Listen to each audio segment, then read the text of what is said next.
देखो हम लोग इससे पहले पहले दो थ्योरम सिद्ध कर चुके हैं। पहला थ्योरम था थेल्स, दूसरा थ्योरम था समरूप त्रिभुज के क्षेत्रफल।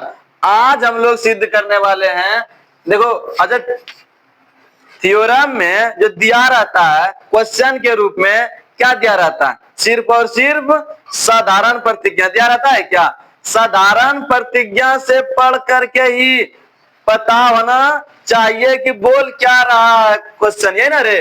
क्या दिया है बाबू देख लो, यदि किसी त्रिभुज की एक भुजा का वर्ग अन्य दो भुजाओं के वर्गों के योग के बराबर हो तो पहली भुजा के सम्मुख कोण समकोण होती है। बात समझ में आया? बोल रहा है कि किसी त्रिभुज की एक भुजा का वर्ग, अगर मान लो पहला भुजा ये ले लें, ठीक, ये ले लें समकोण त्रिभुज। पाइथागोरस बोलता है क्या, जानता है कि कर्ण का वर्ग अन्य दो भुजाओं के वर्गों के योगफल के बराबर है। ये जो तुमको साधारण प्रतिज्ञा दिख रहा है अकॉर्डिंग टू पाइथागोरस, है ना, पाइथागोरस से रिलेटेड है ना, प्योर पाइथागोरस नहीं है। ये सिद्ध करने बोल रहा है कि ये टोकोन आप हमको दिखा दीजिए कि 90 डिग्री है कि नहीं है, ये ना पूछ रहा है। देखो दे दिया, यदि किसी त्रिभुज की एक भुजा का वर्ग एक भुजा का अगर वर्ग करते हैं तो अन्य दो भुजाओं के वर्गों के योग के बराबर, इन दोनों का योग जो है ना उसके बराबर होनी चाहिए, है ना रे। वर्गों के बराबर हो तो पहली भुजा के सम्मुख कोण समकोण होती है। पहली भुजा इसको माने थे और इसी का ना वर्ग किए थे। इसका सम्मुख कोण ये होगा, सम्मुख कोण होता है सामने वाला। सम्मुख कोण क्या होती है? सामने वाला। इसका सम्मुख कोण हो जाएगा ईटो, इसका ईटो, इसका ईटो, है ना रे। तो देखो क्या बोल रहा है आगे, देखो ये बना दिया हम लोग ट्रायंगल ए बी सी और डी ई एफ। अच्छा ये जो सिंबल दिए हैं ये भुजा इसके बराबर है, दिख रहा है ना, और ये भुजा इसके बराबर है। कभी कभी तुम लोग देखा होगा कि हम लोग आयत जब बनाते हैं ना तो इस तरह का सिंबल देते हैं, इस तरह का देते हैं। कंडीशन क्या आता है? ये बता रहा है कि आमने सामने की भुजा बराबर है। ये और ये वाला सिंबल बता रहा है ना आमने सामने की भुजा बराबर है। इसीलिए यहाँ देखो ये और ये सिंबल मैच कर रहा है ना, मतलब ये भुजा इस भुजा के बराबर है और ये इसके बराबर है। कोई दिक्कत? आगे देखो विशेष प्रतिज्ञा। अच्छा तुम लोग को एक चीज और बताएं, थ्योरम में 5 टॉपिक होती है। पहला साधारण प्रतिज्ञा, दूसरा विशेष प्रतिज्ञा, तीसरा सिद्ध करना है कि, चौथा रचना, 5 नंबर में उपपत्ति या प्रमाण। कोई दिक्कत? विशेष प्रतिज्ञा में क्या दिया है बाबू? माना कि ए बी सी और डी एफ समकोण त्रिभुज है। अभी माने हैं, अभी माने है कि नहीं है ये आगे देखेंगे। माना ना, माना है रे, माना कि ए बी सी और डी एफ समकोण त्रिभुज है जिसमें ए बी बराबर है किसके? डी ई के। ये भुजा इसके बराबर है ना, और बी सी बराबर है किसके? ई एफ के। ई एफ बोलो या एफ ई बोलो, एक ही बात है। कोई दिक्कत? यहां तक समझ में आया? सिद्ध क्या करना है बाबू? सिद्ध करना है कि कोण बी बराबर 90 डिग्री। 90 डिग्री को बोलते हैं समकोण। कोण बी बराबर 90 डिग्री, इसको क्या करना है? सिद्ध करना है ना।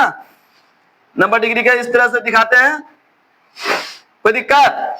सिद्ध करना है कोण बी बराबर 90 डिग्री। रचना में देखो हम लोग क्या किया, त्रिभुज ए बी सी में कोण बी 90 डिग्री है और त्रिभुज डी ई एफ में कोण ई 90 डिग्री है, ये ना है। चलो आगे देखो उपपत्ति या प्रमाण। त्रिभुज ए बी सी में, ए बी सी में क्या दिया है बाबू? ए सी स्क्वायर बराबर A B square plus B C square. क्यों? क्योंकि बोल रहा था कि एक भुजा का वर्ग अन्य दो भुजाओं के वर्गों के योगफल के बराबर है। इसका वर्ग किया और इन दोनों का वर्ग करके जोड़ दिए। क्वेश्चन ही बोल रहा था ना। और पाइथागोरस का साधारण प्रतिज्ञा भी होती है क्या? किसी त्रिभुज, यदि किसी त्रिभुज के कर्ण का वर्ग अन्य दो भुजाओं के वर्गों के योगफल के बराबर होती है ना, बताता है। देखो ए सी स्क्वायर ये क्या है? हाइपोटेन्यूस ये क्या है? परपेंडिकुलर ये क्या है? बेस। इसका वर्ग इन दोनों के वर्ग के योग के बराबर है। कोई दिक्कत? यहाँ देखो ए सी स्क्वायर बराबर A B square plus B C square, इसको मान लिया समीकरण 1। त्रिभुज डी ई एफ में आओ, इसको छोड़ दो तो इसमें भी तो ये तो क्या है? कर्ण है बाबू। ये तो क्या है? लंब। ये तो क्या है? आधार। तो इसका भी हो जाएगा कर्ण स्क्वायर बराबर लंब स्क्वायर प्लस आधार स्क्वायर। आधार है एफ ई बोलो या ई एफ। कोई दिक्कत? यहाँ तक समझ में आया? आगे देखो जिसमें ए बी बराबर है डी ए के, ये बात तो हमको दिख रहा है, ए बी बराबर किसके है, डी ए के, और बी सी बराबर किसके है, ई एफ के, है ना। चलो देखो, जहां समीकरण एक से, समीकरण एक क्या है, ए सी स्क्वायर बराबर, सॉरी यहां क्या लिखे हैं, समीकरण एक से ना, अभी एक को हम लोग कुछ नहीं किए, एक को हम लोग कुछ नहीं किए, इसको मिटा दो। कंडीशन देखो, यहां हम लोग क्या किया, डी एफ स्क्वायर बराबर D E square plus F E square, क्या है ना। यहां देखो डी ई के बदले हम लोग ए बी लिख सकते हैं, क्यों, क्योंकि ये एक दूसरे के बराबर है। यहां देखो डी ई के बदले ए बी लिखे, क्यों लिखे बाबू, डी ई के बदले ए बी लिखे, क्यों लिखे, क्योंकि ये भुजा डी ई बराबर है किसके, ए बी के, लिखे है ना। देख लो, डी ई के बदले ए बी, और एफ ई एफ के बदले बी सी लिखे हैं, क्यों, क्योंकि ये ई एफ जो है बाबू इसके बराबर है क्या, बराबर है क्या, जब ये इसके बराबर है तो उसके जगह पे लिख सकते हैं, लिख सकते हैं ना। अब देखो इसको हम लोग लिख लिया, डी एफ स्क्वायर बराबर A B square plus B C square, समीकरण इसको मान लिया दो, समीकरण एक और समीकरण दो से। कंडीशन देखो, इसका एलएचएस देखो, समीकरण एक का एलएचएस देखो, ए सी स्क्वायर बराबर A B square plus B C square है, समीकरण दो का एलएचएस देखो क्या है, डी एफ स्क्वायर है, आरएचएस देखो दोनों का सेम सेम मिल रहा है, A B square plus B C square और A B square plus B C square. नियम क्या कहता है कि जिसका आरएचएस बराबर होता है उसका एलएचएस भी बराबर होगा, जिसका एलएचएस बराबर होता है उसका आरएचएस भी बराबर होगा। इसका दोनों का देखो कि आरएचएस बराबर है, आरएचएस होता है राइट हैंड साइड, दायां पक्ष, एलएचएस होती है लेफ्ट हैंड साइड। कोई दिक्कत, इसका आरएचएस बराबर है ना, देख लो बराबर है ना, तब इसका आरएचएस बराबर हो गया बाबू, एलएचएस भी क्या होगा, बराबर होगा। तो ए सी, ये नियम है, ये नियम है, तो क्या हो जाएगा, ए सी स्क्वायर बराबर डी एफ स्क्वायर, समीकरण एक और समीकरण दो से। देखो ए सी स्क्वायर, इसका एलएचएस ले लिया, इसका भी क्या लेना होगा, एलएचएस, ए सी स्क्वायर बराबर डी एफ स्क्वायर, स्क्वायर हटेगा इधर क्या आएगा, रूट आएगा, और रूट का स्क्वायर जानी दुश्मन है, जहां देखता है वहां काट देता है।